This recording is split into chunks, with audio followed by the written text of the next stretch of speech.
Who's going to play on the Montreal Canadiens PP1 this season? There are a ton of players aiming for those spots, whether it's Patrik Laine, Noah Dobson, Zachary Bolduc, Ivan Demidov, Suzuki, Caufield, Slafkovsky, and Hutson. Who do you think is going to play on PP1? I'm going to give you my take this week on Next Shift. Slafkovsky score!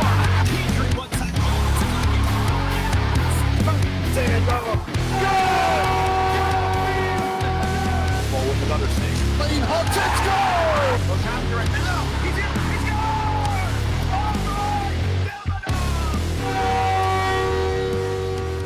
Demidov! Welcome back to Next Shift with Rick Wagen. Suzuki does not suck. Last year, the Montreal Canadiens power play consisted of Lane Hutson, Suzuki, Caufield, Slafkovsky, and Patrik Laine. At the end of last season in the playoffs, the Montreal Canadiens saw Ivan Demidov join the team. He took over for Patrik Laine on the power play 1 during the playoffs. He looked pretty solid out there, and Lane Hutson, Caufield, Suzuki, Slafkovsky, and Demidov produced a couple of goals and looked pretty interesting considering they were all under 25 years old, many of them 21 and under, and therefore it looks like a power play of the future.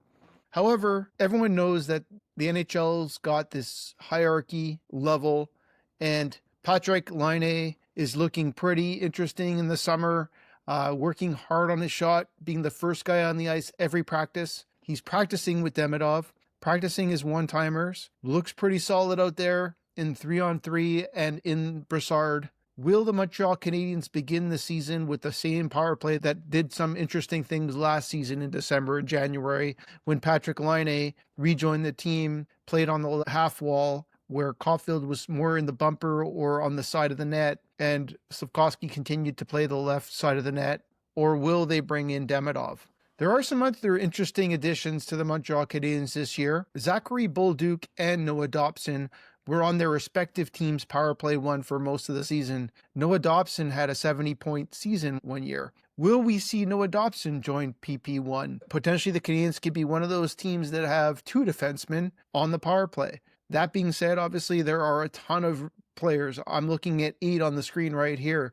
Whether it's Hutson, Caufield, Suzuki, Demidov, Slafkovsky, Bolduc, who was a bumper position on the St. Louis Blues, scored a ton of his goals, I think 14 of his goals from the bumper position on the power play, and Patrik Laine, who scored over 20 goals on the power play in just 50-plus games.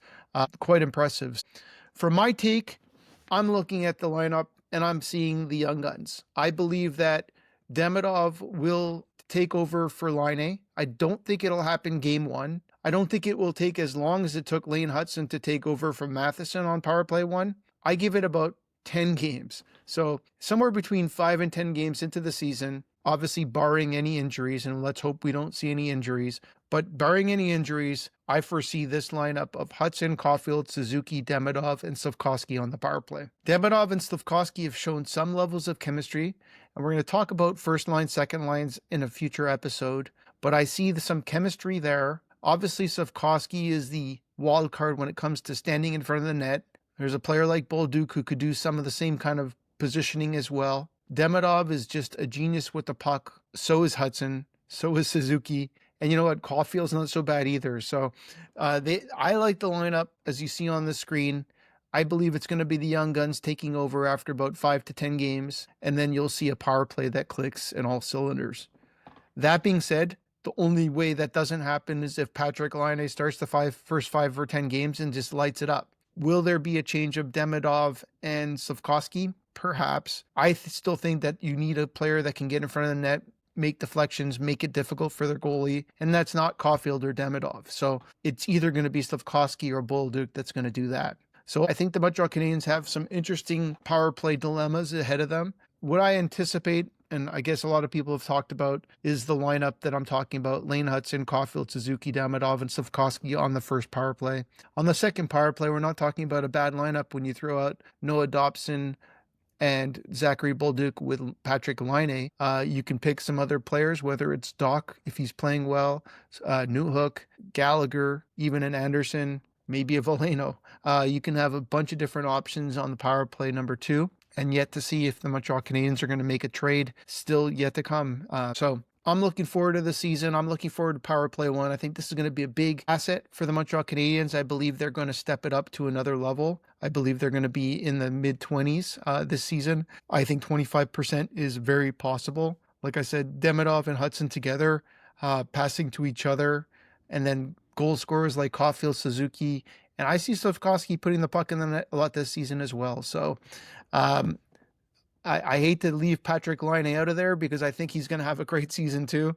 Will be quite interesting. I still feel like Laine is going to get his shot for the first 5 to 10 games. Hopefully he'll produce and maybe it'll last longer. If he's producing, all that means is players like Demidov and or Slafkovsky are going to get opportunities on the second power play early on in the season. And that second power play will probably click as well. So it'll be a fun start to the season. Looking forward to seeing how that turns out. That's it for me. That's it for Next Shift. Talk to you guys soon. Slafkovsky scores!